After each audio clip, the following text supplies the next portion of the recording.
안녕하세요, 여러분. 편안하게 듣는 잠자리 동화 달콤 오디오북입니다. 오늘도 찾아와 주셔서 정말 감사합니다. 바람에 살랑거리는 코스모스가 예쁜 가을이 왔습니다. 예쁜 가을 느끼시면서 오늘도 행복한 하루 보내시길 바랍니다. 오늘도 재미있는 옛 이야기 들려드리겠습니다. 오늘도 편안한 밤 되시길 바랍니다. 별이 떨어진 곳.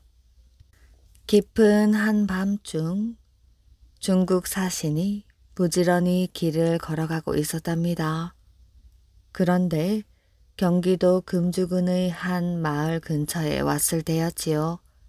갑자기 하늘에서 커다란 별 하나가 마을로 떨어지는 것이었습니다. 사신은 이 광경을 보고 깜짝 놀랐지요. 저 별은 문곡성이 아닌가? 문곡성이 떨어지면 경사스러운 일이 있다는데. 문곡성이란 사람의 운명을 점치는 9개의 별 중 4번째 별이지요. 사신은 별이 떨어진 곳으로 달려갔습니다. 별이 떨어진 곳은 어느 기와집 지붕이었지요. 사신은 기와집 대문을 두드렸는데 그 기와집 안에서 아기 울음소리가 나왔답니다. 한참 만에 대문을 연 주인에게 사신이 물었지요. 저는 지나가는 길손인데 이 집에 경사스러운 일이 있지요? 예, 제 자식이 금방 태어났습니다만. 그랬군요.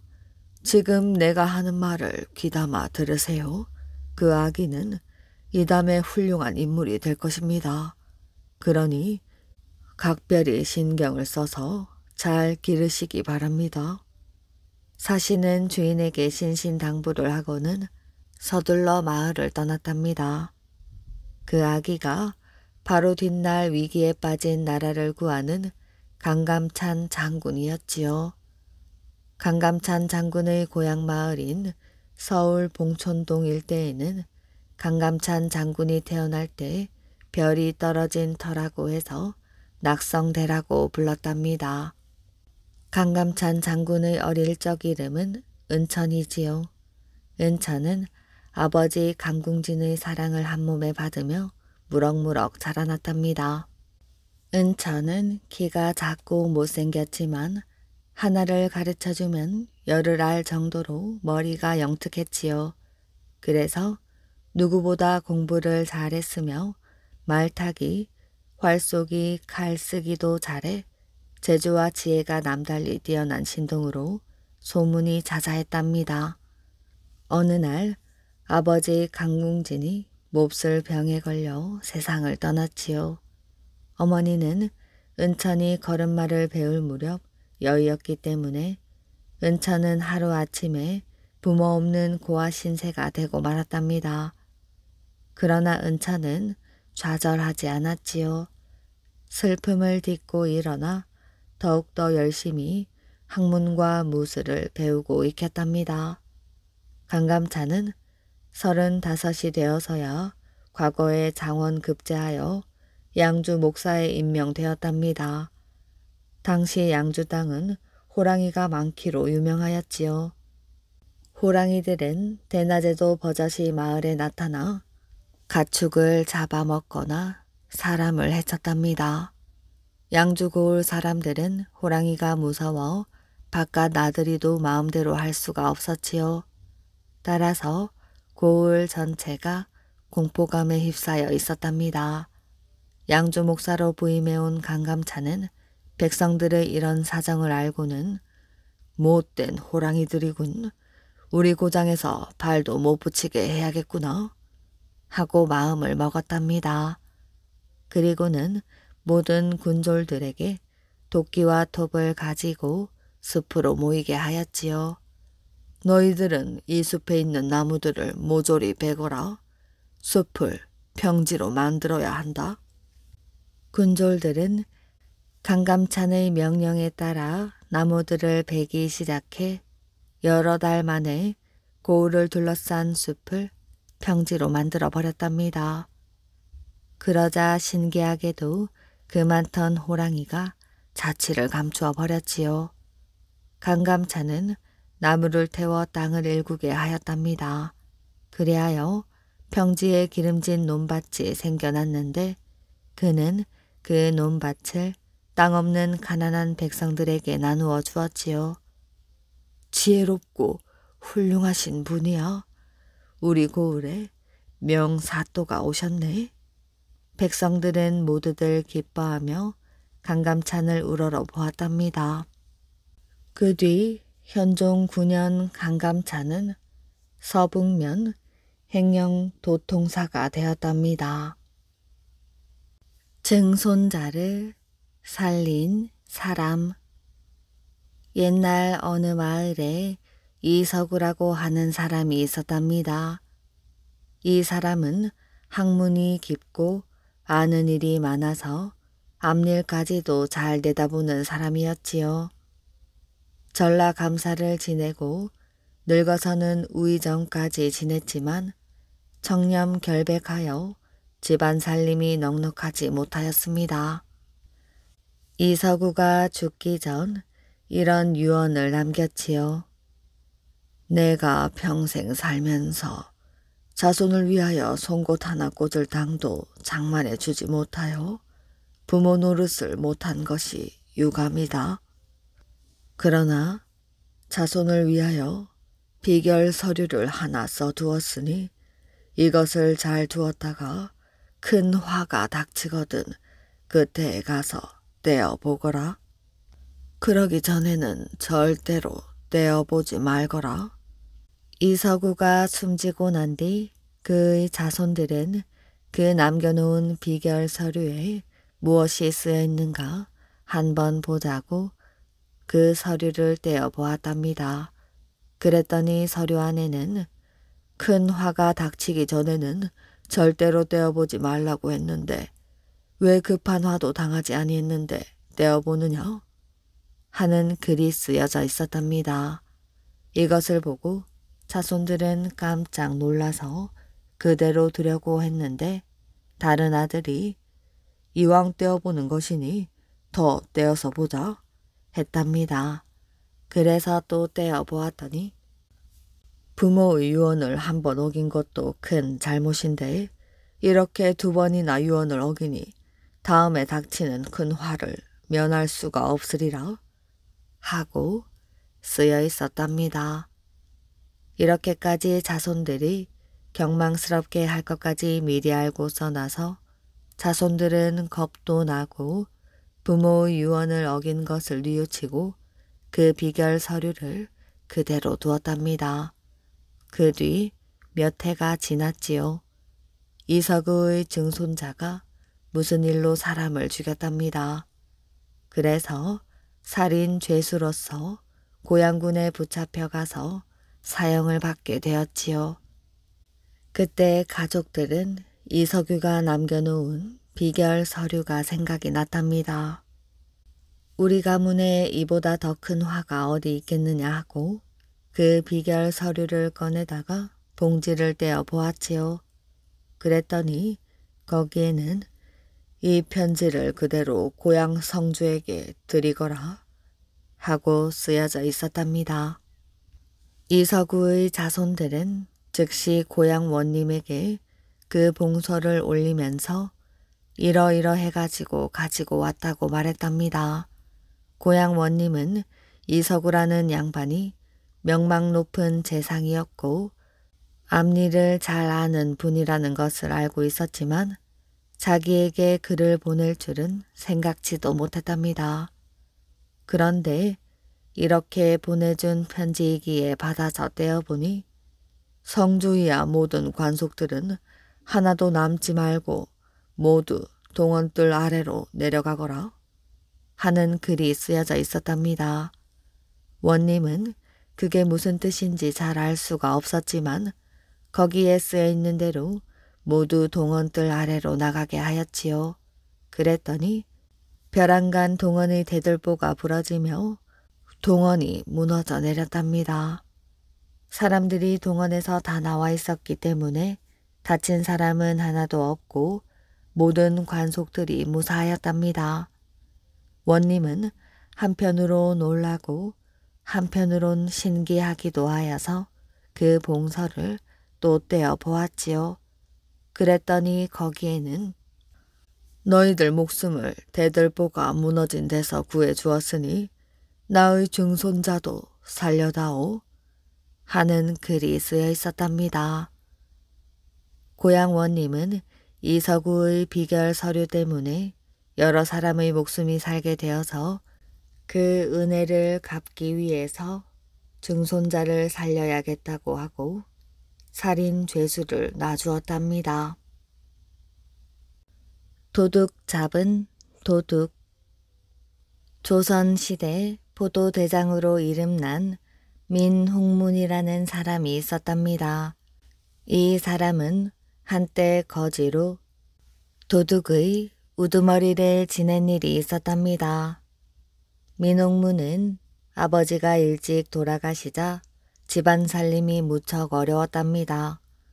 어머니는 어려운 살림을 혼자 꾸려나갈 수가 없어 할 수 없이 엿 장수에게 또 시집을 갔지요.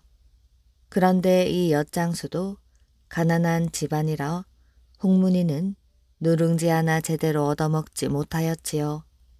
그런데 높은 시렁 위에는 엿이 담긴 엿판이 얹혀져 있었답니다. 그러나 그 엿은 그림의 떡이었지요. 먹고 싶어도 먹을 수가 없었답니다. 그것은 팔아야 할 엿이기 때문이지요. 그래서 홍문은 시렁 위의 엿판을 바라보며 침만 꿀꺽 삼키고 있었답니다. 며칠 동안 이러고 있던 어린 홍문은 한 가지 꾀를 생각해내었지요. 어느 날 아침 엿을 팔러 나가는 의붓 아버지에게 아버지, 한 푼만 주셔요 하고 손을 벌렸답니다. 의붓 아버지는 여러 번 망설이다가 엽전 한 푼을 홍문의 손바닥에 쥐어주었지요. 아버지 고맙습니다. 홍문은 장사하러 나가는 아버지와 어머니의 등을 바라보고 있었지요. 그들의 모습이 멀리 사라지자 홍문은 얼른 집 안으로 들어왔답니다. 먼저 어머니의 바느질 광주리를 뒤져 실을 찾아냈지요. 실을 시렁에 닿을 만큼 길게 풀어서 한 끝에다 엽전을 매달았습니다. 그러고 뜨겁게 달구었지요. 어린 홍문은 그것을 휘둘러 시렁 위의 엽판에 넣었다가 잡아당겼습니다. 뜨거운 엽전이 붙으면 엿이 녹을 것이지요. 그것을 끌어당기면 녹은 엿이 내려올 테니 그것을 떼어먹을 속셈이었지요. 홍문은 이렇게 해서 엿을 조금씩 떼어내서 맛있게 먹었답니다. 그러나 꼬리가 길면 밟히기 마련이지요. 하루는 의붓 아버지에게 들켜서 매를 맞고 집에서 쫓겨나고 말았답니다. 6살 난 홍문은 알거지가 되어 7년 동안이나 온갖 고생을 다해가며 떠돌아 다녔지요. 그러다가 마구간집 심부름꾼으로 들어가 일을 하게 되었답니다. 하루는 돈 많은 장사꾼들이 이 집에서 묵게 되었답니다. 방방마다 손님들로 꽉 찼지요. 그런데 밤늦게 또 한 사람의 손님이 찾아와서 잠잘 곳이 없느냐고 물어보았답니다. 잘 곳이 없다고 하자 아무 데서라도 좋으니 자게 해달라는 것이었지요. 그러자 방 안에 있던 손님들은 이런 밤중에 손님을 쫓는 것도 인정이 없는 짓이라 하며 불편하더라도 같이 자자고 하였답니다. 방에 들어온 손님은 몇 번이나 고맙다는 인사를 하였지요. 제가 길을 가다 먹으려고 곶감을 가지고 다니는데 변변치는 않습니다마는 하나씩 잡수시오. 몇 분인지를 알 수 없으니 이 곶감 봉지를 그대로 드리겠습니다.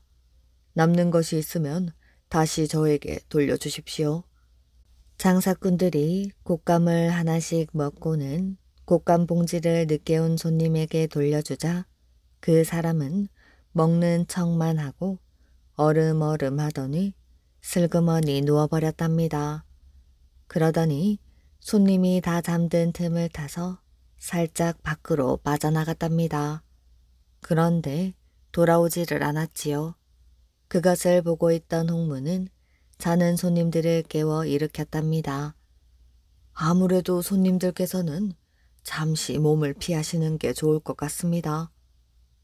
홍문이 말하자 손님들은 의아해 하였지요. 아까 곶감을 준 사람은 염탄꾼인 것 같습니다. 방에 불이 없으니 사람이 몇 명이나 되는지 알기 위해서 일부러 곶감을 준 것이 아닐까요? 이 말을 듣고 둘러보니 정말 늦게 온 장사꾼이 보이지 않았답니다. 그렇게 하는 게 좋겠군. 손님들은 모두 근처 산으로 몸을 피했지요. 그리고 조금 뒤 몇십 명이나 되는 듯한 도둑들이 먼지를 일으키며 나타났지요. 도둑들은 다짜고짜 방 안으로 뛰어들어갔답니다. 그러나 방 안은 텅 비어 있었지요. 아니, 여기 있던 놈들은 다 어딜 갔는 것이야? 그때 홍문이 나타나 말을 했답니다. 참 재수가 없군요. 잠자던 손님들이 곶감 돌리던 손님이 없어진 것이 아무래도 수상하다고 하면서 짐을 싸가지고 부랴부랴 나가고 말았어요. 그러자 도둑의 우두머리는 아까 곶감 돌리던 염탐꾼을 꾸짖었답니다. 네가 멍청하게 굴어. 모두 눈치를 챈 것이야. 가자. 멀리는 달아나지 못했을 터이니 뒤따라가자. 우두머리가 그렇게 말하자 도둑들은 허겁지겁 나가버렸답니다. 얼마 후 손님들은 다시 돌아왔지요. 자네가 아니었다면 우린 큰 봉변을 당하고 말았을 거야. 그러니 우리 얼마씩 돈을 내어 이 아이에게 주는 게 어떻겠소? 그것 참 좋은 생각이오. 손님들은 고마운 홍문에게 돈을 모아 주려고 하였답니다. 그러나 홍문은 제가 돈을 가져서 뭐 하겠습니까? 돈을 가지면 마음이 편해져서 큰 성공을 못한다고 하였지요. 저도 이 집에 오래 있다가는 그 도둑들에게 거짓말한 안갚음이 되돌아올 것이니 떠나야겠습니다. 하고 떠날 채비를 하였답니다. 그러자 손님들과 주인은 홍문의 이 말에 모두 고개를 끄덕였지요. 이리하여 홍문은 주인과 아쉬운 작별을 하였답니다. 홍문은 길을 떠나게 되었지요. 그런데 어디를 가나 도둑들 때문에 사람들이 못 살겠다고 아우성을 쳤답니다. 어떻게 하면 저 도둑들을 몽땅 없앨 수가 있을까? 홍문은 좋은 수를 생각해냈지요. 도둑들을 없애려면 먼저 도둑들의 소굴로 뛰어들어가야겠다고 생각을 하였답니다. 이리하여 홍문은 어느 유명한 도둑패에 들어갔지요.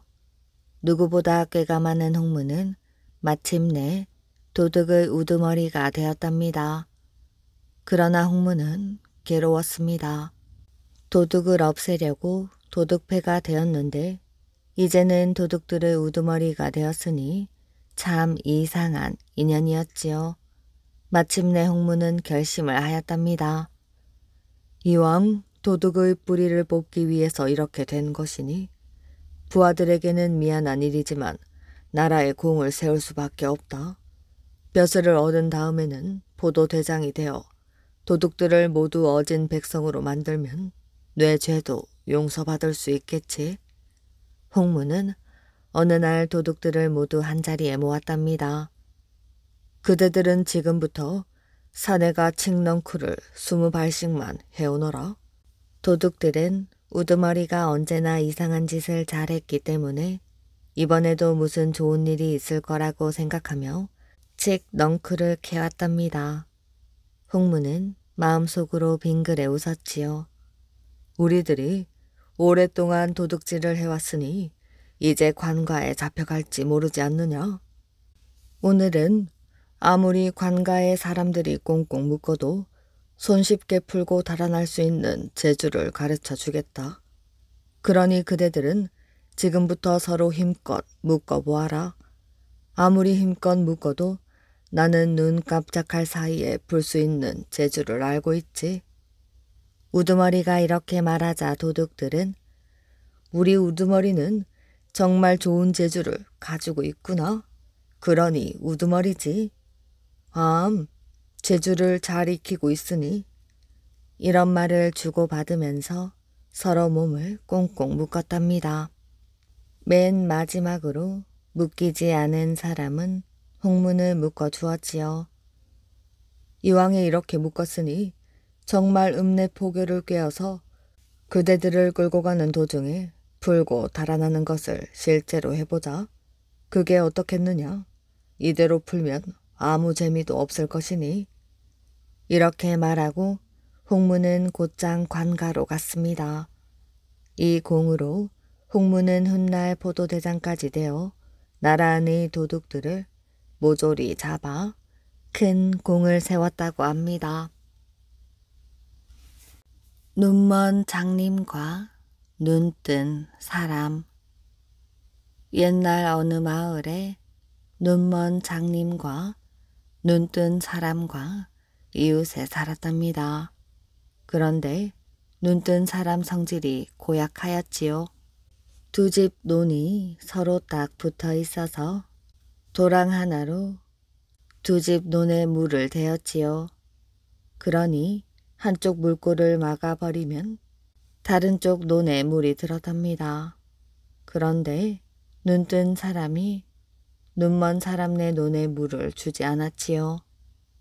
장님이 애써 제 논에 물길을 만들어 놓으면 눈뜬 사람이 가만히 물꼬를 싹 막고 자기 논에 물을 끌어댔단 말입니다.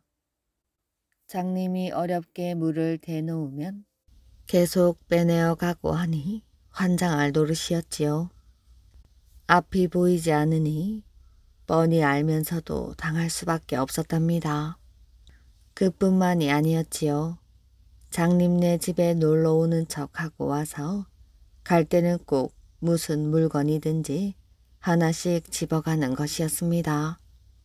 그래도 눈이 보이질 않아 어쩔 도리가 없었답니다. 이렇게 몇 해를 당하고 나니 도저히 안 되겠다는 생각이 들었지요. 장님이 어떻게 하면 저놈의 버릇을 고쳐줄고 가만히 궁리를 하였답니다. 장님은 궁리를 하다가 꾀를 하나 내었지요. 아무것도 쓰지 않은 하얀 종이를 구해다가 그걸 다른 종이로 싸는 것이었습니다. 정성스럽게 싸서 노끈으로 가로 세로 묶고 그걸 또 다른 종이로 싸서 묶었지요. 그렇게 싸서 묶고 한도 끝도 없이 묶었답니다. 그걸 또 보자기로 싸는 것이었지요. 보자기로 싸서 묶고 또 싸서 묶고 이렇게 20겹이고 30겹이고 싸 묶어 놓으니 이불보만하게 되었답니다. 그걸 또 새끼줄로 이리 묶고 저리 묶고 사방팔방을 묶어 놓았지요. 누가 봐도 보물 보따리처럼 보였답니다. 그리고 나서 눈뜬 사람네 집을 찾아갔답니다. 이보게 집에 있는가? 눈먼 사람이 무슨 일로 얘까지 왔나? 다름이 아니고 자네가 전에 빌려간 돈을 받으러 왔네. 눈뜬 사람은 기가 막혔답니다. 이 사람이 언제 자네 돈을 빌렸어? 자네가 돈 100냥이나 빌려 쓰고 증서까지 만들어 줬잖는가? 물꼬를 막고 세간 훔친 일은 있어도 돈 빌린 적은 없었기에 환장할 노릇이었답니다. 서로 빌려갔네 아니네 하다가 그러면 고을 원님한테 가세 누구 말이 옳은지 하고 그 고을 원님한테 갔답니다. 갈 때 장님은 그 종이 한 장 싼 것, 이불 보따리만한 것을 짊어지고 원님에게로 갔지요. 사또, 이 사람이 제 돈 100냥을 빌려 쓰고 이제 와서 못 주겠다고 합니다. 눈뜬 사람은 절대로 그런 일이 없다고 길길이 날뛰었답니다. 여기 증서까지 있으니 잘 살펴봐 주십시오. 하고 보따리를 턱 내놓았지요. 원님이 그놈의 보따리를 푸는데 이건 뭐 한도 끝도 없었답니다. 그걸 다 벗기는데 한나절이 걸렸지요. 다 벗기고 보니 달랑 빈 종이 한 장 들었단 말입니다. 이건 아무것도 안 쓴 백지가 아니냐? 그 말을 듣고 장님이 그만 땅바닥에 엎어져 대굴대굴 구르며 엉엉 울었지요. 아이고 속았구나. 저 사람이 이 증서를 줄 때 돈 100냥 빌린 것 다 적고 도장까지 벌겋게 찍었다고 하더니 백지를 줄 줄이야. 아이고 나는 이제 망했어. 하고 땅을 치고 통곡을 하였답니다. 원님이 가만히 생각해보니 이건 저 눈뜬 사람이 장님을 속인 게 틀림없다 싶었답니다. 원님은 눈뜬 사람에게 큰 소리를 냈지요. 네 이놈 고얀 놈, 어디 속일 데가 없어 안 못 보는 사람을 속인 것이야. 당장 장님에게 돈을 갚되 이자까지 쳐서 150냥을 갚거라. 또한 앞으로는 2번 다시 불쌍한 사람을 속이지 말거라. 원님의 호령에 어쩔 도리가 없었답니다. 억울해도 할 수 없었지요. 게다가 제가 저질러 놓은 잘못도 있으니 도둑이 제발 저린 격으로 꿀먹은 벙어리가 되었답니다. 장님의 꾀에 원님도 속고 눈뜬 사람도 속은 것이지요.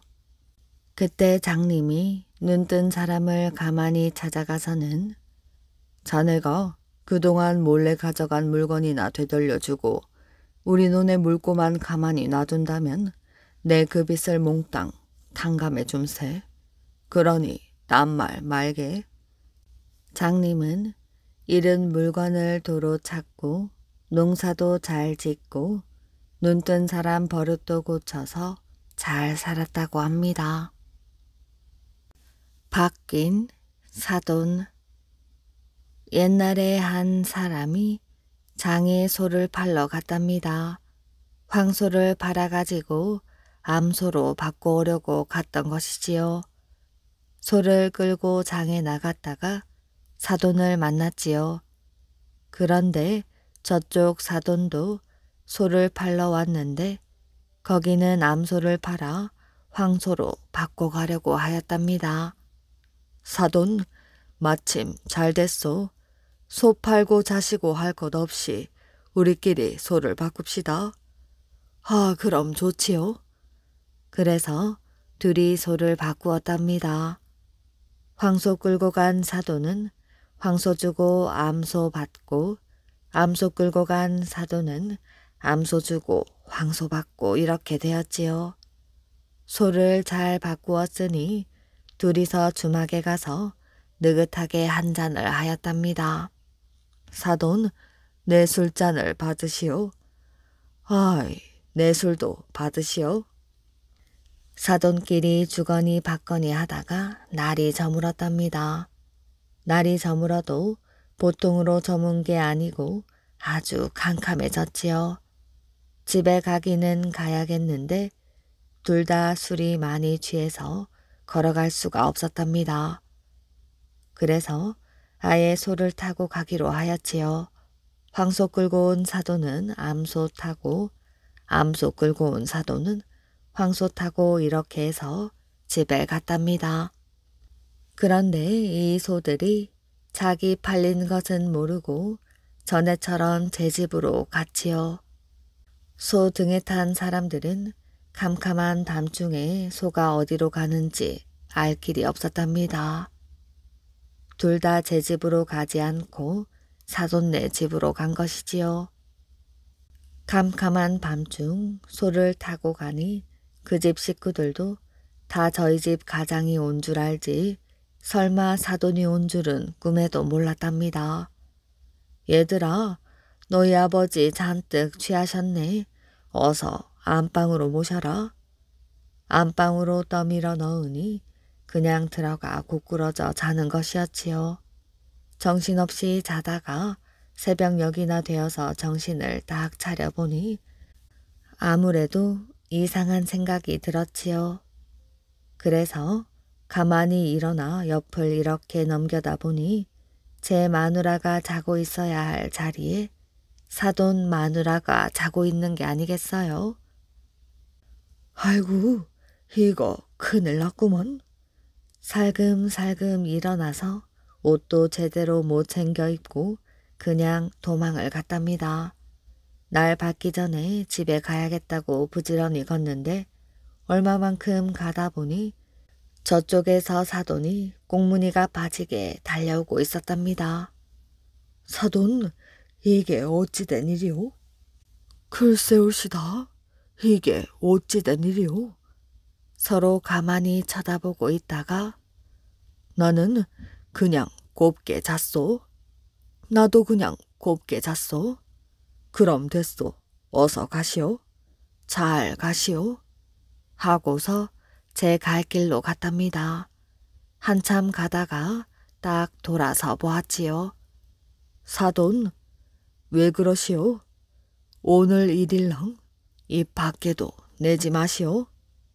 그게 무슨 소리라고 입 밖에 낸단 말이오? 하고 둘은 갈 길을 갔답니다. 하늘이 도운 여왕. 선덕 여왕이 왕위에 있던 16년 동안 신라는 백제 고구려와 쉴 새 없이 전쟁을 하였답니다. 여자가 임금으로 있으니 더욱 야빠 전쟁이 자주 일어났던 것이지요. 선덕 여왕은 김유신, 필탄, 알천 등 많은 용감한 장수들을 시켜 성을 되찾기도 하고 또 기회를 보아 적국의 성을 쳐들어가 점령하기도 하였답니다. 어느 해 5월 선덕 여왕이 오랫동안 병상에 누웠다가 자리에서 일어난 지 며칠도 안 되었는데 영묘사 옥문못에 개구리와 두꺼비들이 시끄럽게 울고 있다는 보고가 들어왔답니다. 여왕은 장군 알천과 필탄을 불렀지요. 지금 영묘사 옥문못에 개구리와 두꺼비들이 몰려들어 시끄럽게 울고 있다 하오. 개구리와 두꺼비 눈은 성난 군사의 눈을 닮았으니 이 일은 적군의 침입을 알리는 징조인 것 같소. 알천 장군과 필탄 장군은 군사 1000명씩을 거느리고 서쪽 오봉산 옥문골을 에워싸고 공격하시오. 옥문골에 적군들이 숨어있을 것이오. 알천과 필탄은 각각 군사 1000명씩을 거느리고 오봉산 옥문골을 공격해보니 과연 백제의 우소라는 장군이 옥문골에 숨어 있었답니다. 불의의 습격을 받은 백제의 장군은 군사를 다 잃고 홀로 바위에서 활을 쏘며 끝까지 싸웠으나 화살이 다 되어 항복하고 말았답니다. 선덕 여왕은 이렇게 여자의 몸으로 지혜를 다해 나라를 지켰지만 647년에는 높은 벼슬에 있는 비담과 영종이 여자 임금으로서는 나라를 다스릴 수 없다 하여 반란을 일으켰답니다. 반란군들이 점령한 명활산성과 임금이 있는 반월성 사이에 치열한 싸움이 벌어졌는데 하늘에서 큰 별똥이 반월성에 떨어졌지요. 이때는 별들의 움직임이 나라의 운명에 깊은 관계가 있다고 믿고 있었으므로 백성들 사이에는 이제 하늘은 여왕을 버리고 반란군들을 돕고 있는 것이라는 소문이 퍼져나갔답니다. 이때 김유신은 반월성에서 큰 연을 만들어 가지고 생선 뼈가루로 허수아비를 그려 어두운 밤하늘로 날렸답니다. 생선뼈는 밤에 보면 푸른 광채가 나 보였지요. 그리하여 많은 사람들이 반월성에서 푸른 불덩어리가 하늘로 올라가는 것을 보게 된 것입니다. 그 후 반월성에 떨어졌던 별이 다시 하늘로 올라간 것으로 보아 하늘은 여왕을 돕고 있다는 소문이 다시 퍼져 백성들이 모두 여왕을 도왔으므로 명활산 반란군들은 할 수 없이 항복을 하고 말았답니다. 여왕은 반란군들을 진압한 후 설날이 되자 신하들을 모아놓고 자신은 이달 8일 죽을 것이니 도리천에 묻어달라고 하였답니다. 신하들이 도리천이 어느 곳에 있느냐고 묻자 여왕은 낭산 남쪽 봉우리라고 대답을 하였답니다. 647년 정월 8일 여왕이 세상을 떠나자 유언대로 낭산 남쪽 봉우리 위에 장사를 지내주었지요. 그러나 낭산이 어째서 도리천인지 아는 사람은 아무도 없었답니다. 그런데 여왕이 별세한 지 32년이 지난 후 문무왕이 당나라 세력을 몰아내기 위해 낭산 기슭에 사천왕사를 지었지요. 불경에 말하기를 사천왕 위에 도리천이 있다 하였으니 사람들은 그때서야 낭산 봉우리를 도리천이라 한 까닭을 알았답니다. 귀신 보는 장님 할아버지. 옛날 어느 마을에 한 눈먼 할아버지가 살고 있었답니다. 이 할아버지는 눈이 멀어 앞을 보지는 못했지만 눈을 뜬 사람도 모르는 일을 알아내는 귀신 같은 재주를 가지고 있었지요. 사람의 몸에 병이 생기게 하거나 혹은 죽게 만드는 모든 나쁜 귀신을 발견할 뿐더러 그 귀신을 쫓는 방법도 잘 알고 있었지요. 그래서 귀신이 몸에 붙어 병들어 죽어가던 많은 사람들이 이 할아버지의 도움으로 살아났답니다. 어느 날 이웃 마을에 마실을 가고 있던 할아버지는 어떤 사람이 그 앞을 지나가는 것을 알았답니다. 그뿐만 아니라 그가 등에 많은 떡을 짊어지고 가고 있다는 것도 알았지요. 그런데 그 떡 속에 한 마리 작은 귀신이 웅크리고 있는 것을 눈먼 할아버지는 보았답니다. 저런, 저 조그만 귀신이 어딜 가서 또 나쁜 짓을 저지르겠구나. 이렇게 생각하고는 그 귀신의 뒤를 따라갔지요. 잠시 후 그 짐을 짊어진 사람은 큰 대문이 있는 집으로 들어갔답니다. 그 집은 혼인잔치를 하느라고 많은 사람들이 모여서 몹시 떠들썩하였지요. 떡을 짊어진 사람은 그것을 부엌에 갖다 놓고 돌아갔답니다. 할아버지는 문 밖에 서서 안에서 들려오는 소리로 그 집안을 살폈답니다. 한참 있더니 갑자기 그 집안이 소란스러워졌지요. 여지껏 얌전히 있던 새색시가 떡을 한 개 입안에 넣고 그 자리에서 쓰러져 버렸던 것입니다. 새색시는 새파랗게 질려서 숨을 헐떡거리며 죽어가고 있었지요. 즐거운 혼인날 하필이면 새색시가 죽을 지경이 되자 이 집은 뒤집힐 듯 큰 소동이 벌어졌답니다. 그때 문 밖에 서 있던 할아버지가 집 안으로 들어왔지요. 여러분 걱정 마십시오. 새색시는 제가 살려놓겠습니다. 집안에 있던 모든 사람들은 이 장님 할아버지를 잘 알고 있었답니다. 아이고 강봉사님. 그때 안방에 있던 색시의 어머니가 맨발로 뛰쳐나왔지요. 어서 오세요. 제 딸을 좀 살려주십시오. 제 딸을 살려주신다면 그 은혜를 잊지 않겠습니다. 내가 방으로 들어가고 난 뒤 방에 있는 모든 구멍을 막아주십시오. 창틈이나 심지어는 바늘 구멍이라도 틈이 있으면 안 됩니다. 할아버지가 방으로 들어가고 난 후 색시의 어머니는 방을 온통 천으로 싸막았습니다. 얼마 뒤 방 안에서는 시끄러운 소리가 들려왔지요. 할아버지의 주문 외는 소리도 들려왔답니다. 할아버지가 계속해서 주문을 외자 귀신은 기를 쓰고 일어나려고 했답니다. 할아버지는 더욱더 큰 소리로 주문을 외웠지요. 그러자 귀신은 새색시의 몸에서 빠져나왔답니다.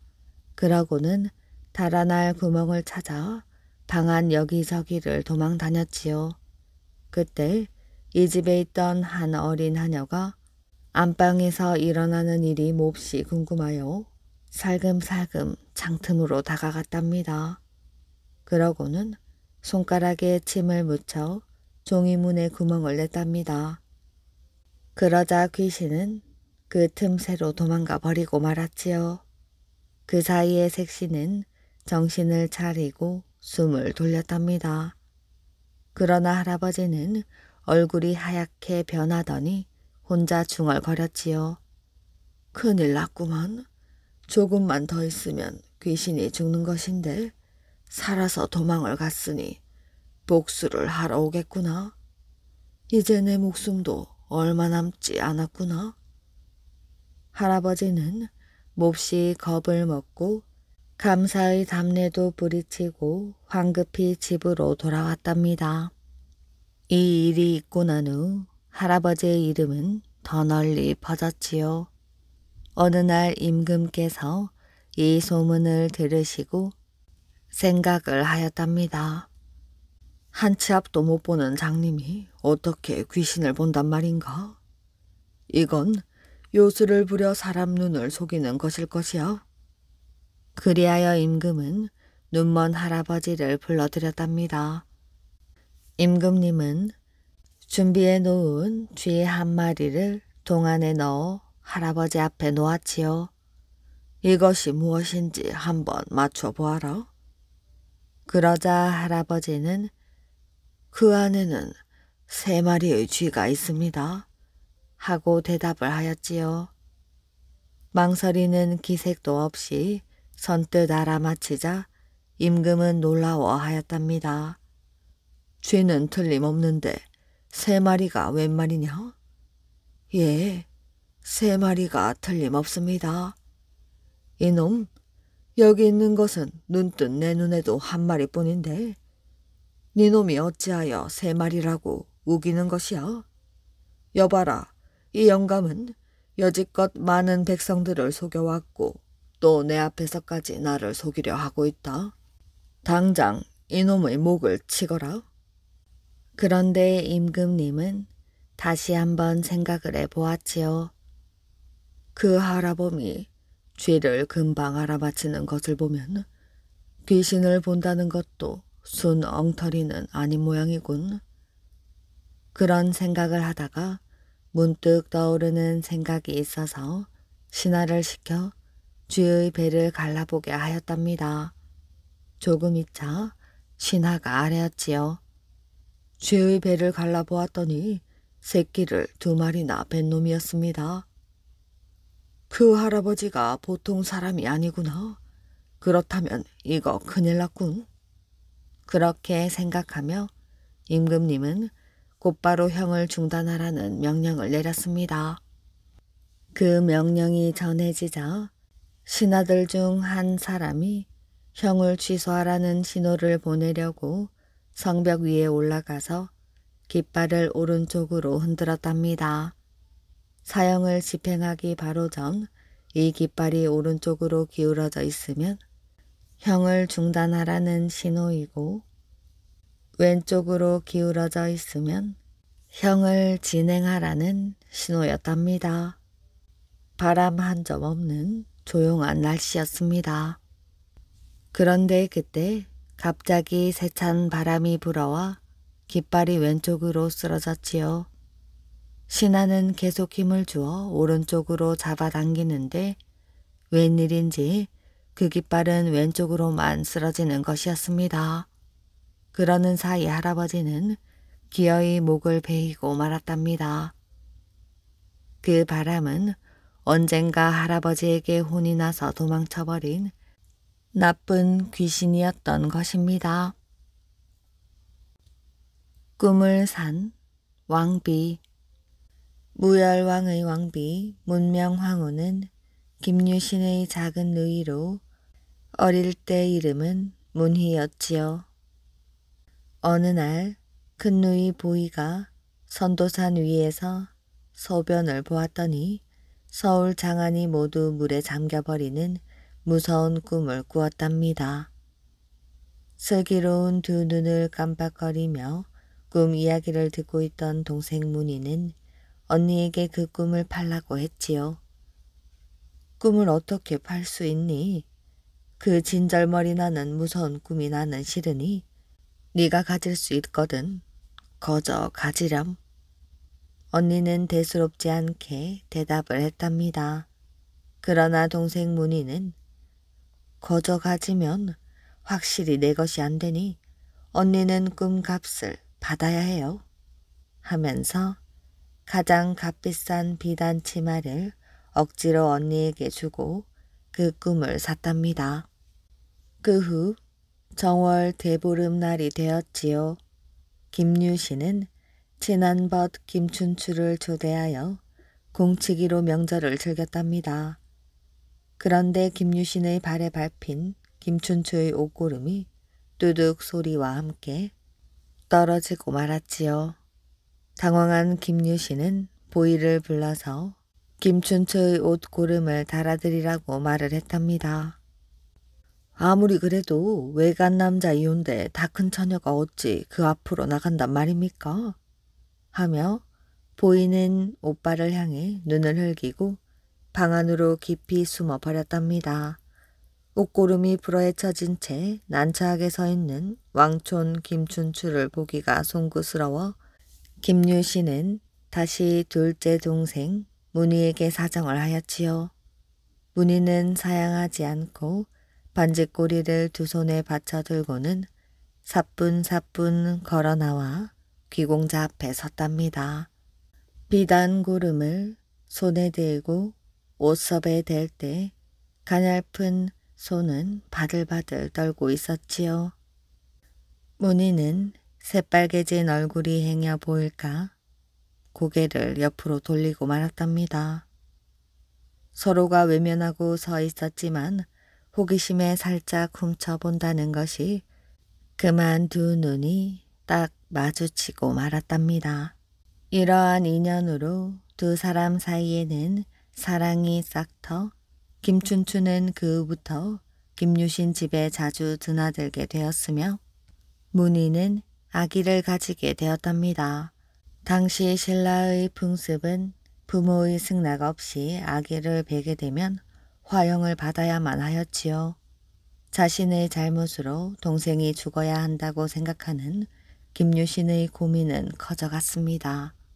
어느 날 김유신은 선덕 여왕이 서남산 어느 절로 행차하는 기회를 타서 제매정 뒤뜰에 장작 더미를 쌓아놓고 기다리고 있다가 여왕의 행차가 집 앞을 지나갈 때 장작 더미에 불을 질렀답니다. 시커먼 연기가 솟아오르자 여왕은 깜짝 놀라 저게 무슨 불이냐고 물었지요. 김유신의 누이가 부모의 승낙 없이 잉태하였기 때문에 화형을 하는 불이랍니다. 곁에서 모시고 있던 신하가 아뢰었습니다. 김유신의 누이가? 그러면 누구의 아이인가? 이때 김춘추가 얼굴이 새빨개진 채 여왕 앞에 엎드렸답니다. 무얼 하고 있는 것이야? 빨리 가서 화형을 중재하고 죄를 용서하라 일러라. 김춘추는 즉시 말을 달려 여왕의 명령을 전하고 문희의 생명을 구하였지요. 두 사람은 마침내 정식으로 결혼하여 부부가 되었답니다. 그 후 김춘추가 왕으로 왕위에 오르게 되자 문희는 왕비 문명황후가 되었지요. 대감과 어린아이. 옛날 어느 큰 집에 대감이 살고 있었답니다. 그 집의 돌담을 사이에 두고 조그만 초가집이 있었지요. 이 초가집에는 할아버지 한 분이 살고 있었는데 조그만 마당에 많은 꽃나무를 가꾸고 계셨지요. 그 꽃나무 중 할아버지가 가장 아끼시는 커다란 감나무가 있었답니다. 이 감나무에서 해마다 많은 감이 주렁주렁 열려서 가을이 되면 할아버지는 그 감을 따서 내다 팔곤 하였지요. 그런데 어느 사이에 이 큰 감나무의 큰 가지가 이웃 대감집의 마당 안으로 뻗어나가기 시작했답니다. 그리고 할아버지의 마당에 있는 가지에는 감이 전혀 열리지 않고 새로 나기 시작한 가지에만 열매가 맺었지요. 대감집의 심술궂은 하인들은 감이 채 익기도 전에 감을 마구 따갔답니다. 그래서 할아버지는 분한 생각이 들었으나 어찌할 수 없었지요. 대감집 하인들인데 뭐라고 말을 했다가는 오히려 안 좋은 일을 당할까 겁이 났던 것입니다. 할아버지는 속으로만 끙끙 앓았지요. 그러던 어느 날 마을에서 개구장이로 소문난 아이가 놀러를 왔습니다. 아이가 없는 할아버지는 개구장이긴 하지만 마음씨가 고운 이 아이를 아들같이 귀여워해 주었지요. 아이는 수심에 잠긴 할아버지를 보고 물었답니다. 할아버지, 무슨 걱정이라도 있으세요? 뭐 그리 대단한 일은 아니야. 대단한 일이 아니시라면 저에게 이야기해줘도 괜찮은 일 아니에요? 무슨 일인지 이야기해 주세요. 글쎄, 요즘은 저 감나무가 아주 귀찮아졌단다. 그래서 저것을 베어버릴까 하고 생각 중이지. 할아버지, 저 좋은 감나무를 왜 베어버린단 말이에요? 그러자 할아버지는 자신의 답답한 심정을 이 아이에게 말해 주었답니다. 그러고는 속이 후련해졌지요. 분한 마음에 감나무를 베어버릴까 하고 생각했지. 할아버지, 걱정 마세요. 그 일에 대해서는 제가 알아서 할게요. 말만이라도 고맙구나. 그날 밤 장난꾸러기 아이는 혼자서 살금살금 대감의 집으로 갔답니다. 어느 방문 앞에 이르르니 대감이 혼자 책을 읽고 있는 모습이 불빛에 비쳤지요. 아이는 그 방문 앞에 바싹 다가가서 문을 조금 열고는 자신의 주먹을 쓱 들이밀었답니다. 어느 놈이냐? 길동입니다. 이 밤중에 이게 무슨 장난이야? 장난이 아닙니다. 뭐 좀 여쭐 말씀이 있어서 왔습니다. 무엇을 물으려고 이런 짓을 하는 것이야? 나으리, 이 주먹이 누구의 것입니까? 그거야 네 것이 아니냐? 틀림없이 제 주먹이지요? 그렇고 말고 네 주먹이지. 만일 어떤 놈이 이 손을 자기 것이라고 우기고 떼어가려고 한다면 그땐 어떡하면 좋겠습니까? 그냥 참고만 있어야 합니까? 어느 놈이 그런 짓을 하더냐? 대감님 댁 하인들입니다. 아이는 자세한 이야기를 대감께 아뢰었답니다. 잘 알았다. 내 그놈들을 혼내주마. 다음 날 대감은 하인들을 불러 무섭게 꾸짖었답니다. 그러고는 그 길로 할아버지에게로 갔지요. 그동안 우리 집 머슴들이 속을 많이 썩여 미안하오. 어쩌녁 길동이를 통하여 그 사실을 알고 내 그놈들을 몹시 야단쳤으니 다시는 그런 일이 없을 것이오. 대감은 그동안의 일을 사과했답니다. 뿐만 아니라 그동안 손해보았던 감값을 모두 계산해 주었지요. 이야기 재미있게 잘 들으셨나요? 오늘의 이야기는 여기까지입니다. 오늘도 끝까지 이야기를 들어주셔서 정말 감사합니다. 모두들 편안한 밤 되시길 바랍니다.